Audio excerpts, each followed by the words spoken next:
Bismillahirrahmanirrahim. Alhamdulillahi alamin. Allahumma salli ala sayyidina Muhammad wa ala ali sayyidina Muhammad, amma ba'd. Masih al-aqidatud dardir sampai kemarin, wa yajibu lil anbiya alaihimus salatu wassalam al-ismah fala yaqa'u minhum mukhalafatun lillahi fi amrihi wa nahyih. Para nabi maksum, tidak terjadi meskipun satu penentangan kepada Allah. Fi amrihi, di dalam perintahnya Allah, wa nahyihi, dan menjauhi larangan Allah. Wa kadzalikal malaikah, demikian pula malaikat. Kalau malaikat diciptakan Allah dari nur, cahaya. Kalau jin dari api, manusia dari tin, tanah. Kalau melihat asal penciptaan dari cahaya, dari situ saja itu sudah kelihatan tidak mungkin ada penentangan kepada Allah Azza wa Jalla. Tapi berpikir aslul khilqah, asal penciptaan nur, berarti tidak akan maksiat. Manusia dari tin, berarti bisa maksiat, ya keliru juga. Tetap semua kembali kepada Allah ya. Buktinya para anbiya, para nabi yang diciptakan dari tanah juga tidak pernah maksiat kepada Allah walau marratan, meskipun satu kali, nggak ada itu. Jadi ya benar di hadis itu, al-ma'sumu man 'asamahullah. Al-ma'sum, orang yang dijaga dari maksiat, ya orang yang dijaga Allah. Yang wajib diketahui sudah maklum, ada 10.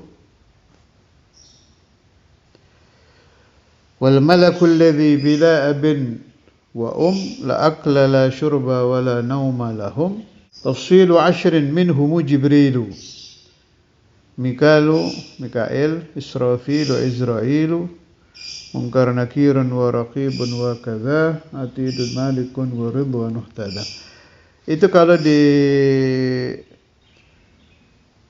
kelompok kaum Wahabi yang dipercaya mereka itu cuma yang ada nasnya. Jadi kayak malaikat Jibril mereka percaya, Mikail percaya, Israfil percaya, Malik percaya.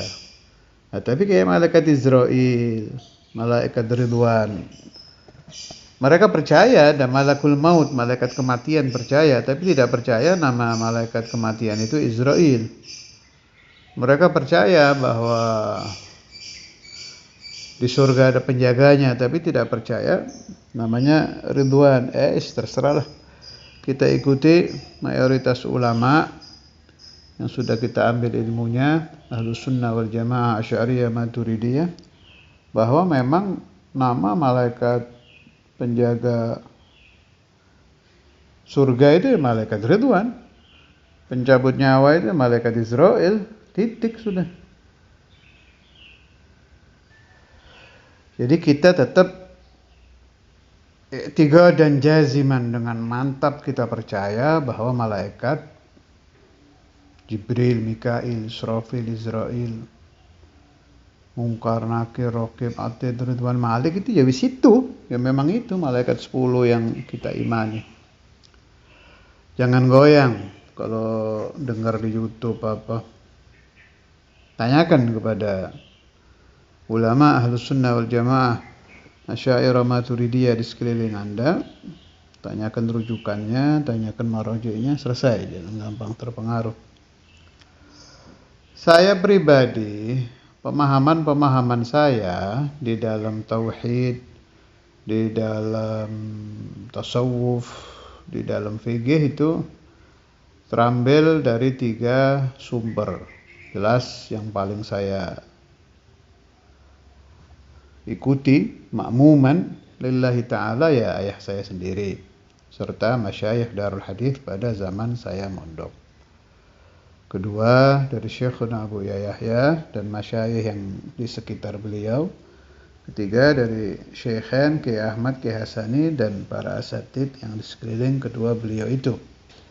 Lah ada pemahaman unik tentang malaikat Israel, tapi ini cerita dari Tanah Pasundan, tempat saya dulu mengambil pemahaman agama juga.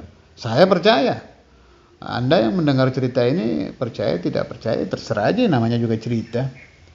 Anda percaya ya boleh, enggak ya berarti Anda kurang jeli gitu aja. Tapi ya enggak apa-apa enggak percaya juga. Jadi ada anaknya Abu Yahya itu namanya Kiai Abu Hamid.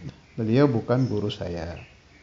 Hanya saya banyak membahas masalah-masalah dengan beliau. Kalau Syekhuna Abu Yahya itu guru saya. Kiai Abu Hamid itu di akhir-akhir umurnya sakit parah. Saya nggak akan menyebut penyakitnya, parah lah. Boleh dibilang ajazal atibba, yang sampai ahli-ahli pengobatan baik dokter alternatif itu sudah angkat tangan. Di tengah-tengah beliau seperti itu, jadi di Bandung tempat saya belajar dulu itu beliau punya ruangan, kalau di Jawa Timuran gini kayak joglo gitu lah. Sebangsa tempat untuk beliau menyepi, wirid, baca kitab dari kayu. Sampai sekarang kayaknya masih ada itu ruangan. Lagi kesakitan di situ, tahu-tahu datang rombongan. Rombongannya ini banyak. Antara 10 sampai 15 orang. Kalau salah satu anak-anak beliau mendengar cerita saya ini, boleh direvisi ya, barangkali ada lebih ada kurang. Banyak itu rombongan, 10 sampai 15 atau sampai 20 gitu. Terus ngariung itu duduk muter gitu, muteri Kiai Abu Hamid kayak tamu aja. Ngomongnya ya kayak orang, masuknya kayak orang. Ya ada kakinya, kayak orang aja. Gak nyangka ini makhluk lain. Kayak orang aja masuknya itu. Pas ngobrol-ngobrol sama Ustaz Abu Hamid, saya gak terlalu hafal apa yang diobrolkan. Mungkin anak-anaknya lebih tahu. Pokoknya ya kurang lebih berhubungan dengan penyakit dan kesembuhan gitu. Terus ditanya, siapa kalian ini? Kami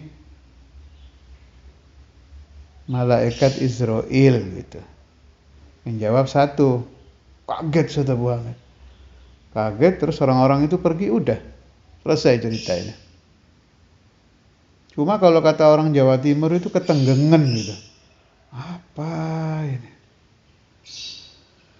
Pas kejadian itu Buya Yahya datang, ditanya sama Kiai Abu Hamid. Buya Yahya itu bapaknya, ditanya sama Kiai Abu Hamid, Buya, malaikat Israel itu kan satu, ini kok banyak? Katanya Buya, iya malaikat Israel satu, tapi pembantunya yang banyak. Dan mencabut nyawa orang tuh di seluruh dunia ini berapa jumlah sekarang ini, jumlah manusia kurang lebih 8 miliar menurut catatan yang saya lihat di peneliti-peneliti itu. Kalau yang meninggal per hari nggak tahu berapa juta itu. Kalau malaikat Israel satu gimana caranya? Ya bisa saja kita beriman. Ada yang menjawab seperti Wali Kutub aja kan, dunia kal qas'ah itu kayak piring, apalagi malaikat Israel. Tapi saya lebih condong ke fatwanya Abu Yahya tadi itu, pembantunya yang banyak. Alhasil, cerita-cerita begini ini bolehlah kita cari, setelah ketemu kita baca, kita pahami. Apa gunanya? Menambah iman kita kepada Allah Azza wa Jal, bahwa memang innalillahi malaikatan. Allah Ta'ala itu memang punya malaikat-malaikat yang masih terhubung dengan manusia-manusia, terutama saat mereka musibah. Terutama itu. Jangan ragu, kalau Anda sedang diuji oleh Allah Ta'ala itu gampang malaikat datang. Asalkan Anda tetap kencang ya berdoa kepada Allah. Tetap keyakinannya kepada Allah Azza wa Jalla tidak goncang. Wassallallahu ala sayyidina Muhammad wa ala alihi wasallam. Alhamdulillahirabbil alamin.